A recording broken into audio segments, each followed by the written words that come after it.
तो सबसे पहले है इंटरेस्ट ऑन डिबेंचर्स। इसके तीन तीन केस कल मैंने आपको लिखवाए थे, तीन सिचुएशन थी ना, दिखाने का।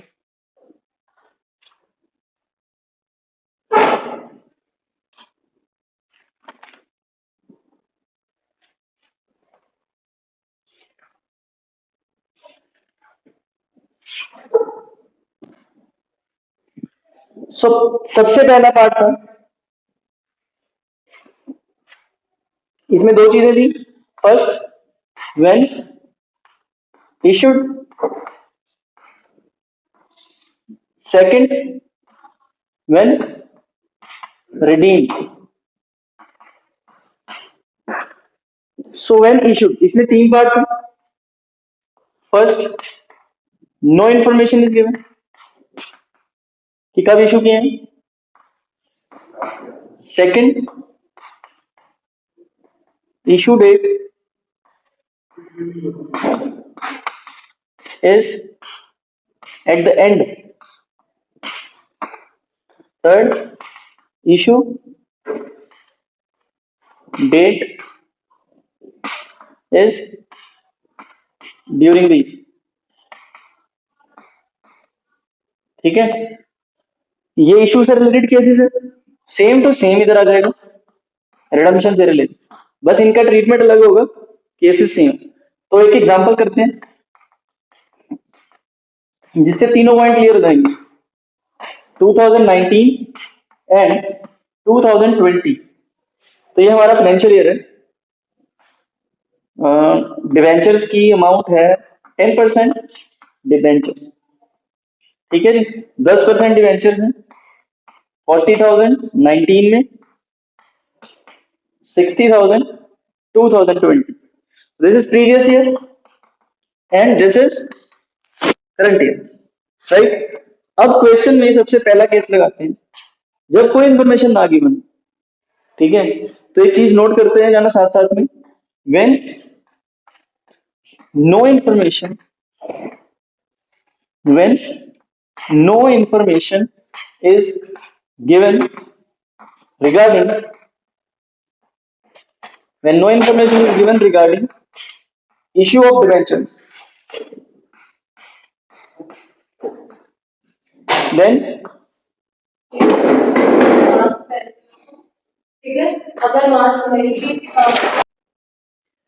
so when no information is given regarding the issue of debentures date, then ध्यान से सुनना, then always assume that the debentures are issued at the year end, ठीक है। जब ऐसी सिचुएशन हो कि हमें कुछ भी इंफॉर्मेशन गिवन नहीं है कि हमने डिवेंचर्स को कौन सी डेट पे इशू किया है, डिवेंचर इशू करने की कौन सी तारीख है, तो हमने क्या अज्यूम करना है हमेशा कि डिवेंचर साल के एंड में इशू है, ठीक है। समझ लगी ना बात, कि जब भी कोई इंफॉर्मेशन ना गिवन हो कि हम डिवेंचर्स को कब इशू कर रहे हैं, then always assume that the debentures are issued at the year end. तो इसका मतलब क्या हुआ कि जो डिवेंचर स्टार्टिंग में है वो तो 40,000 ही रहेंगे, ये जो इशू है साल के एंड में हुए, मतलब 19 का बिगिनिंग, ठीक है, वो 19 का क्लोजिंग 31 मार्च को होगा, ठीक है। ये मैं आपको यहाँ पे लिख देता हूँ, ये बिगिनिंग होगी 1/4/19 एंड 31 मार्च 2020, ये क्लोजिंग होगी, ठीक है। तो अगर डिवेंचर इशू करने की कोई डेट मेंशन नहीं करी गई है क्वेश्चन में, तो हमेशा ये अज्यूम करो कि डिवेंचर लास्ट में इशू है। तो लास्ट में इशू होने का मतलब कि हमने जो भी डिवेंचर इशू किए हैं उन डिवेंचर होल्डर्स का पैसा हमने through out the year use नहीं किया है, तो जितना यूज किया है वो कितना है 40,000, तो हमेशा इंटरेस्ट जो है वो ओपनिंग पे लगेगा, ठीक है। समझ आई। जब कोई इंफॉर्मेशन ना गिवन हो तो ये अज्यूम किया जाएगा अपनी तरफ से कि डिवेंचर इशू है साल के एंड में, और उस कंडीशन में इंटरेस्ट लगेगा किस पे, ओपनिंग वैल्यू। तो अब यहाँ पे मैं आपको इंटरेस्ट ऑन डिवेंचर्स कैलकुलेट करके दिखाता हूँ। Interest on debentures equals to, interest debentures की अमाउंट कितनी है 40,000 और रेट कितना है 10%, ठीक है। तो देखो मैंने यहाँ पे इंटरेस्ट जो लगाया है वो बिगिनिंग वाली वैल्यू पे लगाया 40,000, ठीक है। लेकिन दूसरी कंडीशन क्या है, issue date is at the, sorry end नहीं, इन द बिगिनिंग लिखेंगे आप, issue date is in the beginning, क्योंकि एंड वाला तो हमने कर लिया। जब कोई इंफॉर्मेशन ना दी हो तब हमने ये मानना है कि डिवेंचर इशू है साल के एंड। लेकिन जब उसने हमें क्वेश्चन में ये क्लियरली बता दिया कि जो डिवेंचर इशू करने की डेट है वो बिगिनिंग है, बिगिनिंग ऑफ द ईयर, तो उसमें क्या करेंगे? जब बिगिनिंग हो तो इसका मतलब यहाँ पे बुक्स में 40 दिख रहे हैं, इधर 60 दिख रहे हैं, लेकिन ये स्टार्टिंग से 60,000, ठीक है ना? यहाँ इतना तो पता ना कि अगर डिवेंचर किसी साल 40,000 है और दूसरे साल बढ़ गए 60,000 हो गए, इट मीन्स कि हमने डिवेंचर इशू कर दी। और उसने यहाँ पे अगर हमें मेंशन कर दिया कि डिवेंचर्स को हमने बिगिनिंग में इशू किया है, तो इसका मतलब 1 अप्रैल से ही जो हमारे डिवेंचर्स चलेंगे वो चलेंगे कितने? 60,000। तो ऐसी कंडीशन में इंटरेस्ट ऑन डिवेंचर लगेगा क्लोजिंग वैल्यू। बात समझ में आई? समझ आई कि जब इशू डेट गिवन है और वो इशू डेट जो गिवन है वो बिगिनिंग है साल का, तो हम इंटरेस्ट लगाएंगे क्लोजिंग पे।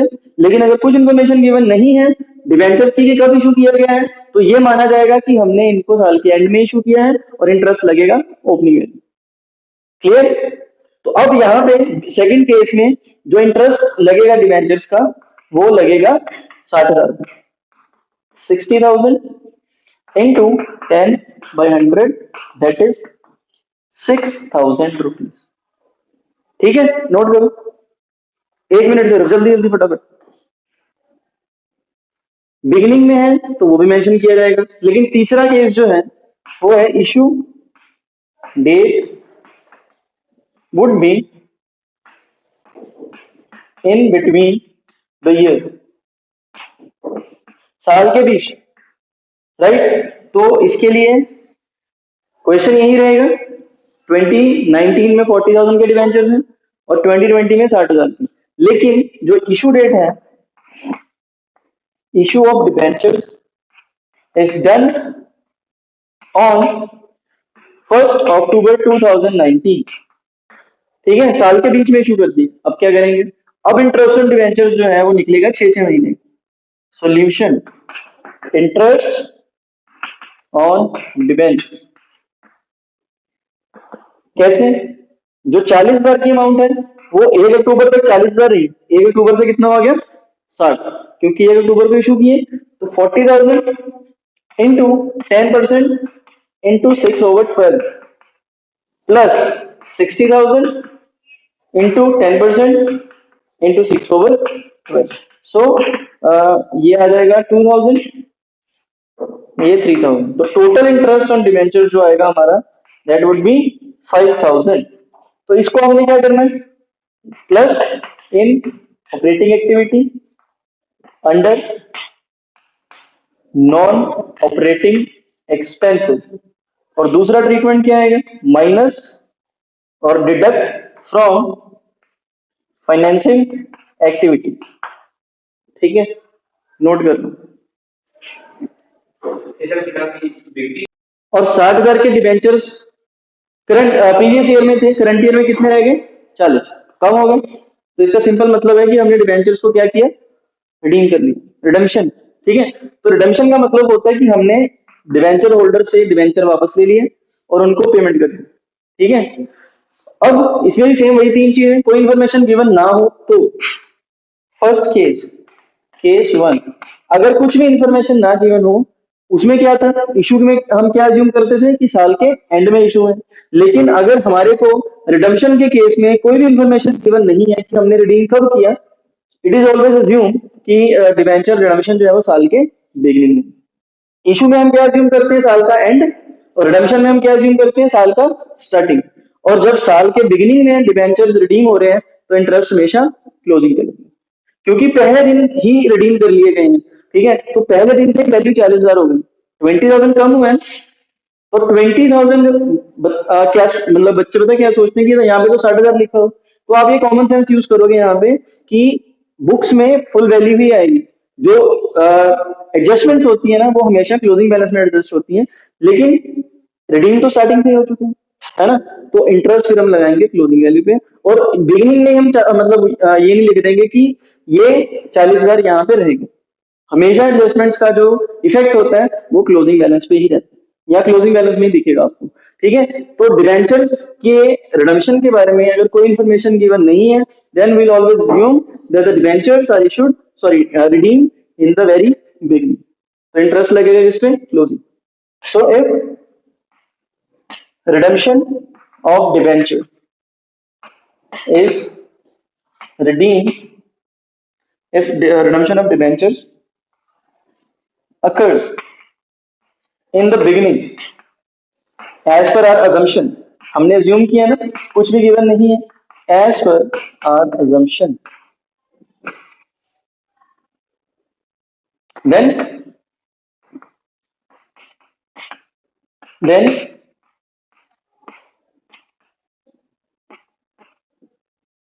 interest will be calculated on closing value। ठीक है, तो इंटरेस्ट क्लोजिंग वैल्यू पे कैलकुलेट किया जाएगा, और जितना इंटरेस्ट 40,000 की अमाउंट है क्लोजिंग, रेट ऑफ इंटरेस्ट कितना है? 10%। तो कितना आ गया? 4,000 रुपीज। सेम सेकंड केस में करेंगे। केस 2 में क्या है? अब इंफॉर्मेशन गिवन कि इशू डेट जो है वो बिगिनिंग थी, ठीक है, और रिडम्पशन डेट जो होगी वो साल का एंड होगी। सिचुएशन 2 में क्या होगा? रिडम्पशन हमें गिवन होगा कि रिडम्पशन जो है वो साल के एंड में हो रही है, redemption is done at the year and. ठीक है, तो मतलब जो रिडम्पशन है वो साल के एंड में हुई है, यहाँ इस पॉइंट पे। तो पूरा साल हमने कितने रिडम्पशन के साथ बिजनेस किया है? 60,000 फुल वैल्यू पे। तो जब रिडम्पशन की जो डेट है आपको उसने क्लियरली मेंशन कर दी कि डिबेंचर की रिडम्पशन जो है वो साल के एंड में हुई है, देन इंटरेस्ट ओपनिंग वैल्यू पे लगेगा। समझ आई? उल्टा हो जाएगा तो कुछ नहीं। तो कितना आ जाएगा ये? 60,000 इंटू 10 डिवाइडेड बाई 100, 6,000। तीसरा पॉइंट, अब डिवेंचर इशू कर दिए, सॉरी रिडीम कर दिए साल के बीच में, सेम वही चीज जो यहाँ पे इशू किए थे तीसरे केस में, इन between the year. Now redemption भी मिडल में हो रही है। रिडम्पशन इज डन ऑन 1 अक्टूबर 2019। तो इंटरेस्ट कैसे कैलकुलेट करेंगे? 2019 अक्टूबर 1 तक जो हमारे डिवेंचर्स की अमाउंट रहेगी वो कितनी रहेगी? 60,000। उसके बाद ही चेंज हुई, तो पहले 60,000 इंटू 10% ओवर 6/12, और बाद में कितने रह गए? 40,000। रेट वही 10% और टाइम पीरियड 6/12। तो ये कितना हो जाएगा? 3,000 और 2,000। तो total interest on debenture again 5,000 and treatment plus in operating activity under non operating expenses, and the other treatment is minus from financing activity. Note कर लो एक बार, सारा रिपीट कर दूंगा एक बार। अभी एक बार इसका ना ओवरव्यू देखिए। ओवरव्यू कैसे? इधर वाली साइड पे लिखो इश्यू ऑफ डिबेंचर्स, इधर लिखो रिडम्पशन ऑफ डिबेंचर्स। नहीं नहीं कर लो, करना तो नहीं तो आपकी मर्जी, ठीक है। सो यहां पे हम लिखेंगे date of issue, and along with that we'll write value at which interest on debentures will be calculated। ठीक है, तो सबसे पहले तीन कंडीशंस थी। पहली, date of issue not given. जब डेट ऑफ इशू गिवन नहीं होगी तो हम ये मान लेंगे कि डिबेंचर्स जो है वो साल के एंड में इशू है, और इंटरेस्ट लगेगा हमेशा ओपनिंग वैल्यू। ठीक है, कोई इंफॉर्मेशन गिवन नहीं, इट मींस डिबेंचर रिडीम हुए हैं अगेन साल के एंड में, और हम इंटरेस्ट लगाएंगे opening value. Second, at the year end, अगर sorry in the year beginning, in the year beginning अगर डिबेंचर साल के बिल्कुल स्टार्टिंग में इशू करती है, फिर इंटरेस्ट हमारा जो कैलकुलेट किया जाएगा वो किया जाएगा क्लोजिंग वैल्यू। ठीक है, और तीसरा, इन द मिडल ऑफ ईयर, या कोई भी मतलब डेट हो सकती है, अगस्त भी हो सकता है, नवंबर भी हो सकता है। तो अकॉर्डिंगली मंथ आपने कैलकुलेट करने हैं। इन the middle of the year मैंने वैसे लिख दिया। देन प्रोपोर्शनेटली, ठीक है, प्रोपोर्शनेटली तो हम फिर इंटरेस्ट कैलकुलेट करेंगे प्रोपोर्शन बेसिस पे। प्रोपोर्शन का मतलब होता है कि जितने महीने, मतलब 6 महीने, 4 महीने ओपनिंग वैल्यू पे लगेगा और बाकी टाइम जो है वो क्लोजिंग। ठीक है, मान लो 1 नवंबर को इशू किए गए हैं या 1 दिसंबर को हमने डिवेंचर इशू किए, तो first 8 month opening value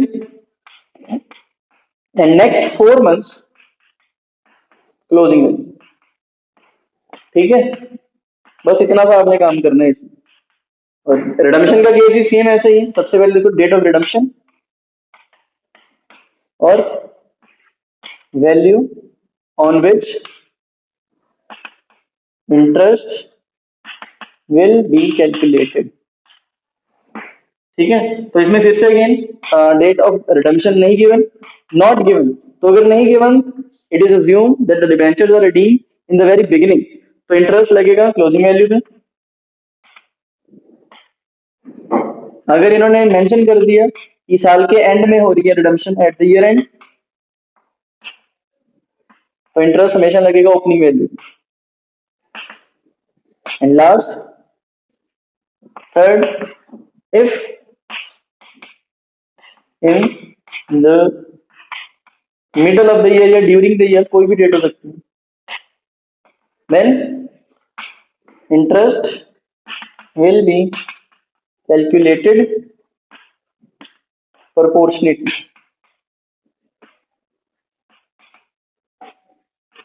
That's it.